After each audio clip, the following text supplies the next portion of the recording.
பாரகருணாசிந்தும் ஞானதம் சாந்தரூபிணம் ஸ்ரீச்சந்திரசேகரகுரும் பிரணமாமி முதான்பகம். ஸ்ரீ குருப்பியோ நமக. கருணை கடலாம் காஞ்சி மகாபரிவா அவர் நிகழ்த்தி காட்டி கொண்டிருக்கும் சில அனுகிரக விசேஷங்களையும் வைபவங்களையும் பார்த்து கொண்டிருக்கிறோம். அந்த வரிசையில் இன்று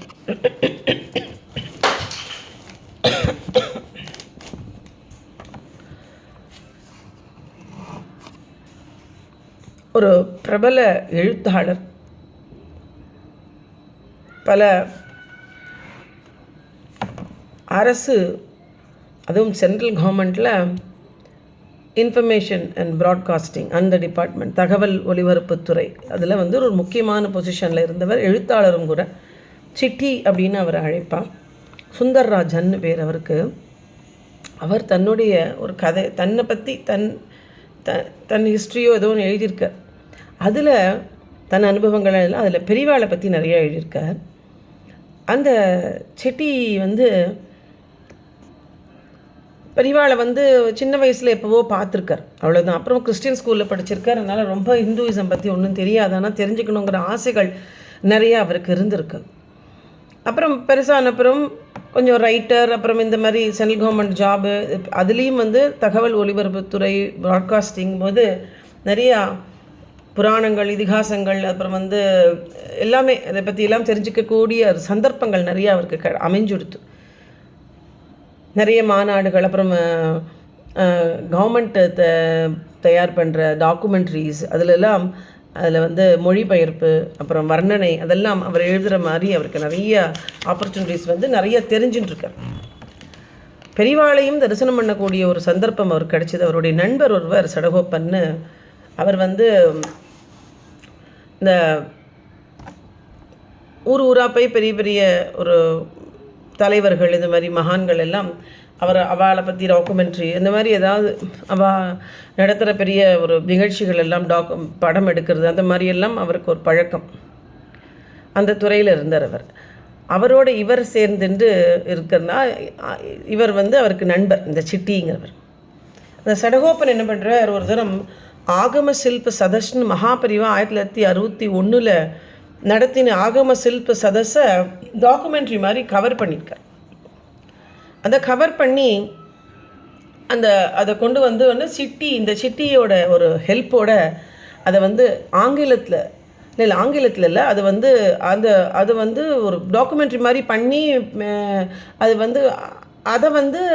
அங்கே வந்த ஒரு வெளிநாட்டு ஒரு பெண்மணி அந்த டாக்குமெண்ட்ரியை பார்த்துட்டு, எனக்கு இதை இங்கிலீஷில் பண்ணி கொடு அப்படின்னு அவள் கேட்டிருக்கான். இங்கிலீஷில் பண்ணி கொடுன்னொடனே சிட்டியோட ஹெல்ப்பை எடுத்துட்டுருக்கார். அந்த சிட்டி தான் பெரியவா அதில் ஒரு இன்ட்ரொடக்ஷன் ஆரம்பிக்கிற, ஆகம சில்ப சதஸ் ஆரம்பிக்கிற அன்றைக்கி ஒரு பிரவச்சனம் பண்ணியிருக்கான். அதை இவர் அது மொழிபெயர்த்து, அது ஃபுல்லாகவே எல்லாமே மொழிபெயர்த்து வர்ணனையும் எழுதி எல்லாம் பண்ணியிருக்கிறவர். இதை பண்ணி அதை ஃபுல்லாக ப்ரிப்பேர் பண்ணியாச்சு. அதை எடுத்துகிட்டு போய் பெரியவாள்கிட்ட போய் காமிக்கணும், பெரியவாள்கிட்ட சரியானு கேட்கணும். ஏன்னா பெரியவாரோடைய அவருடைய ஒரு பிரவச்சனத்தை நம்ம பெயர்க்கிறோமே, அது சரியா அப்படிங்கிறது நன்னா இருக்குமா, கரெக்டாக இருக்குமா. இத்தனைக்கும் கவர்மெண்ட்டில் நிறைய பெரிய போஸ்ட்டில் தான் இருக்கிறவர், இந்த மாதிரி ஒரு இன்ஃபர்மேஷன் டெக்னாலஜி ப்ராட்காஸ்டிங்கில் தான் இருக்கார். அப்போ ஜவஹர்லால் நேரு காலமாகி லால் பகதூர் சாஸ்திரி பிரதமர் இருந்த சமயம் அது. இந்திரா காந்தி தான் இந்த தகவல் ஒலிபரப்புத்துறை அமைச்சராக இருந்திருக்கா. அந்த ஒரு மினிஸ்ட்ரி கீழே இவர் வேலை பார்த்துருக்கார், இந்த சிட்டிங்கிறவர். இந்த டாக்குமெண்ட்ரி அந்த படத்தை பெரியவா எழுதிருக்க போட்டு காமிக்கிறா. பெரியவா நல்லா இருக்குது, ரொம்ப நல்லா இருக்குங்கிறா மகாபெரிவா. அப்போ தான் நிறையா பெரியவாளை இவர் அதை சம்மந்தமாக நிறையா பேச போய் தான் பெரியவாளை இவர் நிறையா பார்த்துருக்கார். முன்னாடி இந்த படமெல்லாம் முடிஞ்சு பெரியவாள்கிட்ட போட்டு காமிச்சா பெரியவா நன்னா இருக்குங்கிறா. இருந்தாலும் இவருக்கு ஒரு பயம், அந்த மொழிபெயர்ப்பு கரெக்டாக அப்படிங்கிறத அவருக்கு ஒரு பெரியவாள்கிட்ட கேட்கணும். அப்படி பெரியவா பார்த்துட்டு எந்த கமெண்ட்டு கொடுக்கல, நன்னா இருக்குன்னு மட்டும் சொல்லிட்டா, வேறு எதுவும் சொல்லலை. தப்பு எதாவது இருக்கா அப்படின்னு கேட்குறதுக்காக அவர் பெரியவாள்கிட்ட போய் அவள் காத்துட்டுருக்கா. பெரியவா திடீர்னு கிளம்பிட்டான். காஞ்சிபுரத்துலேருந்து வா என்னோட அப்படின்னு சொல்லி திடீர்னு எழுந்துட்டு வெளியில் கிளம்புறான் மடத்துலேருந்து. கூட ஜெயேந்திர பெரிவாளும் வரா. ஜெயேந்திர பெரிவாளுக்கும் இவாளெல்லாம் நல்ல பரிச்சயம்னால ஜெயேந்திர பெரிவாள்கிட்ட சிட்டி கேட்குறாரு, எங்கே போகிறோம் அப்படிங்கிற. ஏன்னா பெரியவா இவரையும் சிட்டியும் வா என்னோடன்னு சொல்லி அழிச்சுன்னு போகிறா. எங்கே போகிறோம்? இன்னும் ஜெயேந்திர பெரியவா யாருக்கு தெரியும் அப்படிங்கிறா. எனக்கும் தெரியாது அப்படிங்கிற. பெரியவா போகிறா, பின்னாடியே புது பெரியவா போகிறா. யாருக்கு தெரியும் அப்படிங்கிற. யாருக்கும் தெரியாது, எங்கே போகிறாருன்னு தெரியல அப்படின்னு போக வேண்டியதான். சரி, பின்னாடியே போயிட்டுருக்கா. போனால் பெரியவா அப்படியே பேசிகிட்டே இவாள்கிட்ட இந்த நாட்டு நடப்புகள், அப்புறம் இவர் சென்ட்ரல் கவர்மெண்ட்டில் இருக்கார்ல, அதனால் இந்திரா காந்தியோட அந்த ஆட்சி முறைகள் எல்லாம் எப்படி, அதை பற்றிலாம் பேசிகிட்டே போயிட்டே இருக்கார். காஞ்சி காமாட்சி கோவிலுக்கு அங்கே வரைக்கும் பேசிகிட்டே வர்றார். இதை பற்றி எதுவுமே பேசலை. அவர் ஸ்நானம் பண்ணுறார். பெரியவா ஸ்நானம் பண்ணுறா, புது பெரியவாளும் ஸ்நானம் பண்ணுறார் காமாட்சி குளத்தில்.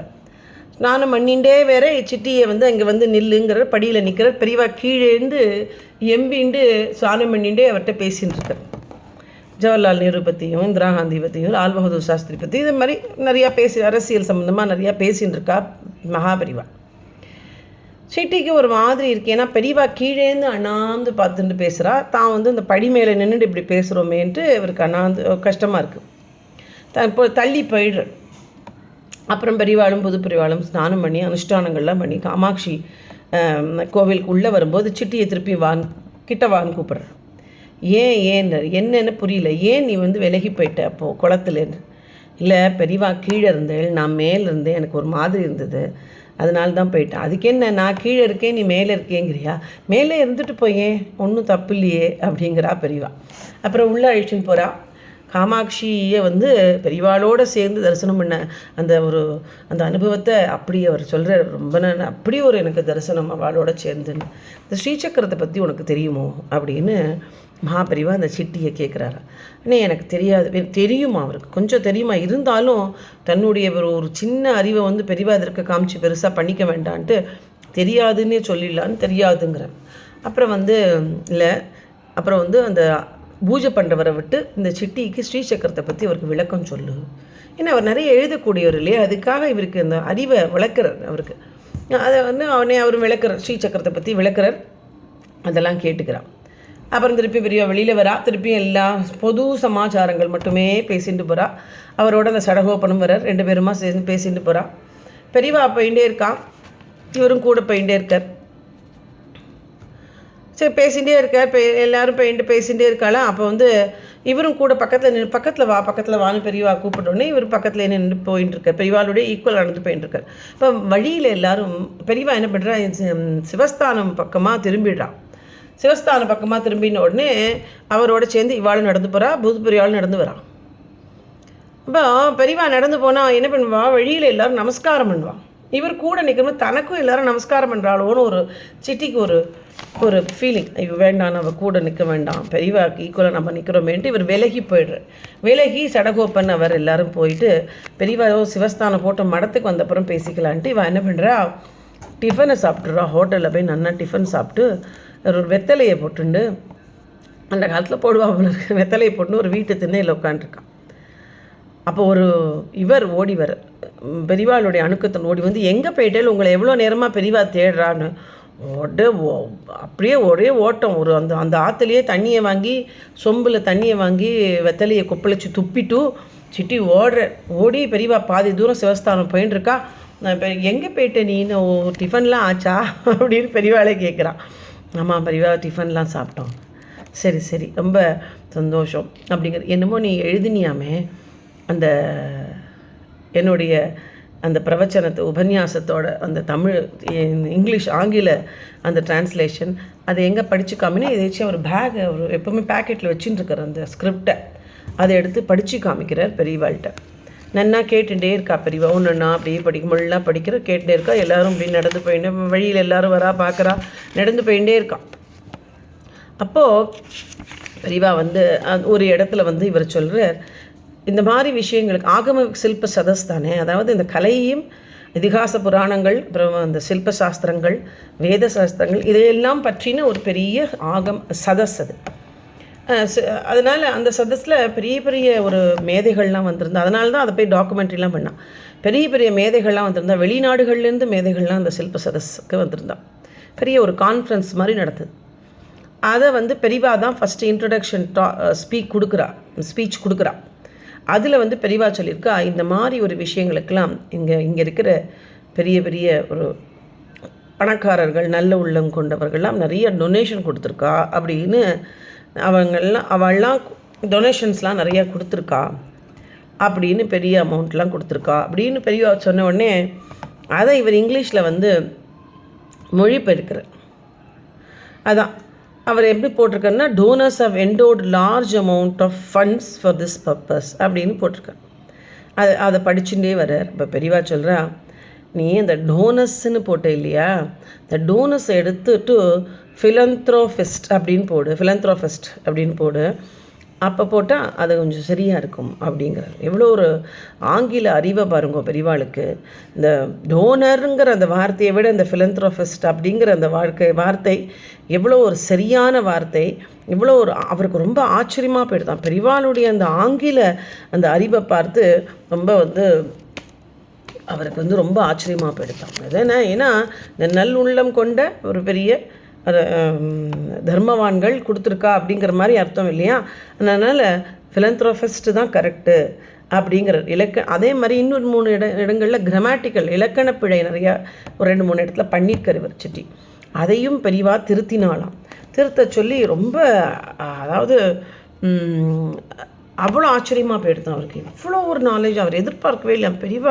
பெரியவாளுக்கு இவ்வளோ ஒரு ஆங்கில அறிவா அப்படின்னு அப்படியே அவர் மலைச்சு போய் நின்றுட்டாராம். இதெல்லாம் திருத்திட்டு நீ இன்னொரு தரம் அதை வந்து சவுண்ட் ரெக்கார்ட் பண்ணு அப்படின்னு சொல்லி இவர் அமிச்சாராம். அதுமாதிரி நடந்துகிட்டே உரையாடி கொண்டே வந்து அவர் வந்து எல்லாமே இவரோட பேசிகிட்டே போய் சிவாஸ்தாலம் போயிட்டு திரும்பி காஞ்சி மடத்துக்கே வந்துட்டாளாம். அந்த மாதிரி ஒரு அனுபவம் வரும். காஞ்சி மடத்துக்கு வந்தோடனே ரொம்ப நன்னா பண்ணியிருக்க எல்லாம் இதே மாதிரி நிறைய தொடர்ந்து பண்ணு அப்படின்ட்டு அவர் பக்கத்தில் இருக்கிறவர் அந்த சடகோப்பனுக்கும் இவருக்கு நிறைய இதில் உதவி பண்ணுன்னு சொல்லி நிறைய இது மாதிரி தொடர்ந்து பண்ணு அப்படின்னு சொல்லி ஆசீர்வாதம் பண்ணி அவருக்கு குங்கும பிரசாதம் பழங்கள் எல்லாம் கொடுத்து பெரியவா ஆசீர்வாதம் பண்ணி அமிச்சாராம். அந்த மாதிரி பெரியவா வந்து இந்த வள்ளல்கள் அப்படிங்கிற வார்த்தையை எவ்வளோ அழகாக ஃபிலந்த்ரோஃபிஸ்ட் அப்படின்னு சொல்லியிருக்கா பாருங்க. இவருக்கு டோனர் அப்படின்னு தான் நம்மளே எல்லாருமே ஜென்ரலாக டோனர்ஸ் அப்படிம்போம். ஃபிலந்த்ரோஃபிஸ்ட்டுங்கிறது எவ்வளோ அழகான ஒரு வார்த்தை, அதை நீ வந்து சேர்த்துரு அப்படின்னு சொல்லி பெரியவா அவருக்கு வந்து சொன்னாலும் இவர் அசந்து போயிட்டாலும்.